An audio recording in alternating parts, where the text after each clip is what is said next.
పశ్చిమ బెంగాల్లో తొలిసారి బీజేపీ ప్రభుత్వం కొలువుదీరింది. సువేందు అధికారి రాష్ట్ర ముఖ్యమంత్రిగా ప్రమాణ స్వీకారం చేశారు. సువేందుతో గవర్నర్ బిఎన్ రవి ప్రమాణ స్వీకారం చేయించారు. ప్రమాణ స్వీకారం అనంతరం పలు ఫైళ్లపై సంతకం చేశారు. సువేందు నేరుగా ప్రధాని మోదీ, అమిత్ షా, జేపీ నడ్డా, రాజ్నాథ్ సింగ్ దగ్గరకు వెళ్లి ఆశీర్వాదం తీసుకున్నారు. స్వతంత్ర భారతదేశంలో తొలిసారి సువేందు అధికారి బీజేపీ తొలి ముఖ్యమంత్రిగా చరిత్ర సృష్టించారు. అలాగే ఇదే వేదికపై ఆయనతో పాటు ఇద్దరు డిప్యూటీ సీఎంలుగా ప్రమాణ స్వీకారం చేశారు. আমি শুভেন্দু অধিকারী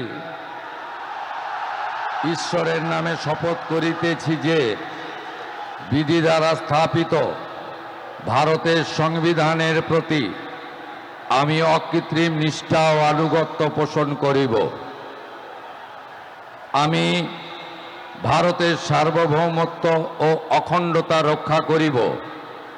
পশ্চিমবঙ্গ রাজ্যের মুখ্যমন্ত্রী রূপে আমার কর্তব্যসমূহ নিষ্ঠাপূর্বক এবং বিবেকসম্মতভাবে নির্বাহ করিব এবং ভয় বা পক্ষপাত, প্রীতি বা বিদ্বেষ রহিত হইয়া সকল শ্রেণীর জনগণের প্রতি সংবিধান ও বিধি অনুসারে ন্যায় আচরণ করিব।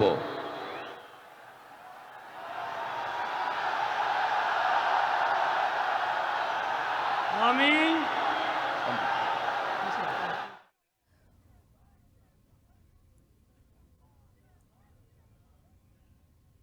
బెంగాల్లో బీజేపీ తరపున తొలి సీఎంగా ఎన్నికయ్యారు సువేందు అధికారి. సువేందు 1970 డిసెంబర్ 15న తూర్పు మెదినీపూర్లోని కర్కులిలో జన్మించారు. ఎంఏ చదివారు. ఆయనది రాజకీయ నేపథ్యం ఉన్న కుటుంబం. తండ్రి శిశిర్ అధికారి ఎమ్మెల్యేగా, ఎంపీగా పనిచేశారు. యూపీఏ హయాంలో కేంద్ర గ్రామీణాభివృద్ధి శాఖ సహాయ మంత్రిగానూ ఉన్నారు. సువేందు 1995లో తొలిసారి కాంగ్రెస్ నుంచి కౌన్సిలర్ గా గెలిచారు. 1998లో తండ్రితో కలిసి టీఎంసీలో చేరారు.